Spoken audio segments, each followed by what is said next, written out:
اعوذ باللہ من الشیطان الرجیم بسم اللہ الرحمن الرحیم۔ محترم ناظرین کرام، آج سے ہم خلاصہ قرآن ہر روز ایک پارہ آغاز کر رہے ہیں۔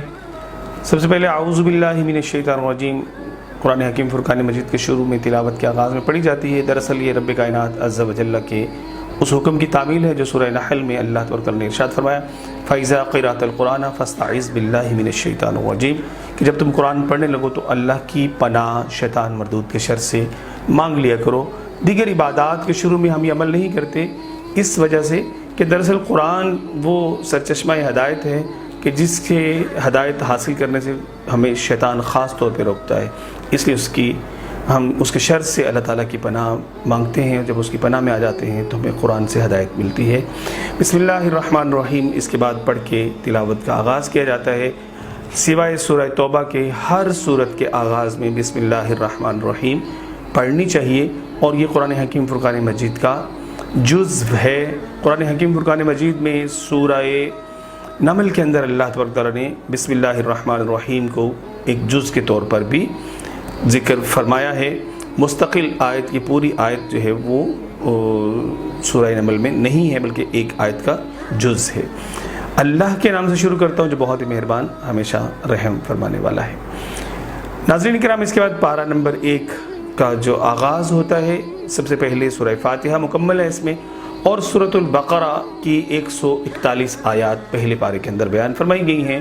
سورۃ البقرہ کی آیات کا جو اس میں رکوع کا اگر ہم سلسلہ دیکھیں تو سورہ بقرہ میں کل 17 رکوع ہیں، اور ایک رکوع سورہ فاتحہ کا، 16 رکوع سورہ بقرہ کے ٹوٹل اس میں 16 رکوع ہیں، اور ایک رکوع جو ہے اس میں سورہ فاتحہ کا ہے۔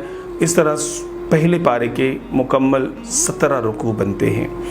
آئیے سب سے پہلے سورہ فاتحہ سے آغاز کرتے ہیں۔ سورہ فاتحہ یہ 7 آیات پر مشتمل مکی سورہ مبارکہ ہے۔ مفسرین کرام نے اس کے بہت سے نام شمار کروائے ہیں۔ حضرت علامہ محمود احمد آلوسی رحمۃ اللہ تعالی علیہ اپنے شرح آفاق تفسیر روح المعانی کے اندر اس کے 22 نام بیان فرماتے ہیں، اور کسی بھی چیز کے کثرت نام، زیادہ نام ہونا اس کی عظمت کی دلیل ہوا کرتا ہے۔ اس سورہ مبارکہ کو سورہ فاتحہ اس لیے کہا جاتا ہے چونکہ کتاب حکمت قرآن حکیم فرقان مجید کی تلاوت کا آغاز اس سے ہوتا ہے۔ فاتحہ کا مطلب آغاز، کھلنا، کھولنے والی۔ جیسے ہم قرآن کھولتے ہیں تو سورہ فاتحہ پڑھتے ہیں سب سے پہلے۔ اس کا ایک نام سورہ شفا بھی ہے، بیماروں کے لیے اس کو دم کر کے پلانے کا جو وظیفہ ہے یا کہہ لیجیے کہ دم ہے، اس کو بھی قرآن و سنت میں اس کو بھی خاص طور پہ حدیث طیبات کے اندر بیان فرمایا گیا ہے۔ اس کے بعد ہم سورہ فاتحہ کے اگر مضامین کی بات کرتے ہیں تو اللہ رب العزت نے قرآن حکیم فرقان مجید کی اس ابتدائی سورہ مبارکہ کے اندر بڑے ہی اجمال کے ساتھ، بعض مفسرین نے یہ بھی کہا کہ پورے قرآن کو ہی اس کے ایک کوزے میں بند کیا گیا ہے۔ الحمدللہ رب العالمین کہہ کہ اللہ نے اپنی ربوبیت اور اپنی تحمید و تقدیس کہ جو اس کے لیے خاص ہے اس سے اس کا آغاز کیا۔ رحمان و رحیم کی اپنی صفتوں کا بیان کیا، مالک یوم الدین قیامت کے دن کا مالک ہونے کا بیان فرمایا گیا۔ ایاک نعبد و ایاک نستعین سے اللہ تعالیٰ نے اپنی عبادت کرنے اور اپنی ذات سے مدد طلب کرنے کی ہمیں تلقین فرمائی۔ اہدنا الصراط المستقیم کے ذریعے سے اللہ تبارک و تعالیٰ نے ہمیں سیدھی راہ پر ہدایت طلب کرنے، اس پر چلنے کی توفیق اللہ تعالیٰ کی ذات سے طلب کرنے کا حکم فرمایا ہے۔ اور آپ دیکھیے کہ ساتھ ہی ساتھ یہ بھی بیان کر دیا گیا کہ صراط مستقیم جو ہے وہ ہے کیا، صراط الذین انعمت علیہم، کہ وہ لوگ اولئک الذین انعم اللہ علیہم من النبیین والصدیقین والشہداء والصالحین، ان کی راہ اللہ تعالیٰ نے ہمیں طلب کرنے اور اس پر چلنے کی توفیق مانگنے کا حکم ارشاد فرمایا ہے۔ غیر المغضوب علیہم ولا الضالین کہہ کے اللہ تبارک نے بتا دیا کہ جو میرے غضب یافتہ لوگ ہیں، جو گمراہ ہیں، ان کے راستے پر تم نے نہیں چلنا۔ حدیث قدسی میں اللہ تعالیٰ فرماتا ہے کہ میں نے سورہ فاتحہ کو اپنے اور اپنے بندے کے درمیان تقسیم کر لیا ہے، آدھی میرے لیے ہے، آدھی میرے بندے کے لیے۔ کہ جب بندہ الحمدللہ رب العالمین کہتا ہے تو اللہ تعالیٰ فرماتا ہے میرے بندے نے میری حمد بیان کی۔ جب الرحمن الرحیم کہتا ہے تو اللہ تعالیٰ فرماتا ہے میرے بندے نے میری ثنا بیان کی۔ جب مالک یوم الدین کہتا ہے تو اللہ تعالیٰ فرماتا ہے میرے بندے نے میری عظمت و بزرگی کا اعتراف کر لیا۔ اور جب ایاک نعبد و ایاک نستعین کہتا ہے تو اللہ تبارک و تعالیٰ فرماتا ہے کہ